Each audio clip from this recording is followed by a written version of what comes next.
আমি আজকে একটা নিরামিষ তরকারি বানিয়ে দেখাচ্ছি, যেটা ছোলার ডালের বড়া দিয়ে আলু দিয়ে ঝোল। আলু প্রথমে আমি সেদ্ধ করে নিয়েছি, ডালটাকেও আমি 3 ঘন্টা আগে ভালো করে ধুয়ে ভিজিয়ে রেখেছি। এবার আমি মিক্সিং জারেতে 4টে কাঁচা লঙ্কা দিয়ে আর অল্প একটু নুন দিয়ে ডালটা আমি পিষে নেব। পেস্টটা আমি বেশ ভালো মিহি করেছি।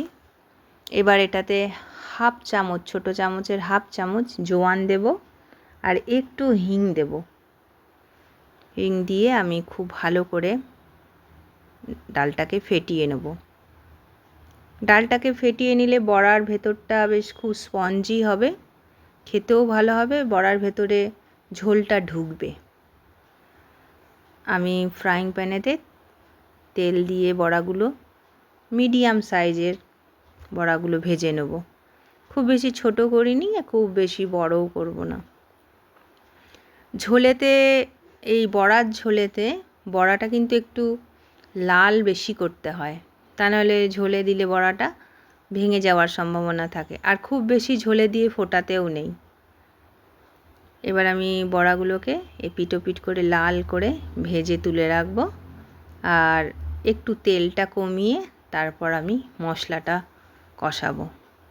আজকে আমি যেহেতু নিরামিষ করছি, জিরে, ধনে, আদা, কাঁচা লঙ্কা আর একটা বড় টমেটো দিয়েছি।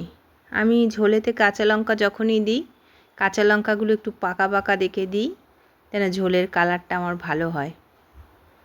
মশলাটা আমার কষানো হয়ে গেলে আমি আলুটা আলাদা জায়গায় ভেজে রেখে দিয়েছি, সেদ্ধ আলুটা। এবার আমি এটাতে আলুটা অ্যাড করে দেব। আলুটা দিয়ে আমি খুব ভালো করে কষিয়ে নেব। আর যখনই আমি সেদ্ধ আলু ঝোলেতে দিই, তখনই এরকম করে একটা দুটো আলু আমি ভেঙে দিই, যেন ঝোলটা একটু গাঢ় হয়। আর এরকম একটু ভেঙে দিলে না ঝোলের টেস্টটাও খুব ভালো হয়। আমি দুটো আলু এরকম ভেঙে দিয়েছি। এবার আমি এটাতে একটু হালকা উষ্ণ গরম জল দিয়ে দেবো। আমাকে কিন্তু একটু জল বেশিই দিতে হবে। আমি 2 গ্লাস জল দিয়েছি। ব্যাস, জলটা ফুটে গেলে আমি বড়াগুলো ছেড়ে দেবো। বড়া দিয়ে আমি খুব বেশিক্ষণ ফোটাবো না, 5-7 মিনিট ফোটালেই হয়ে যাবে। এবার আমি এটাতে একটু ঘি অ্যাড করব। নিরামিষ তরকারিতে একটু আমি ঘি দিই।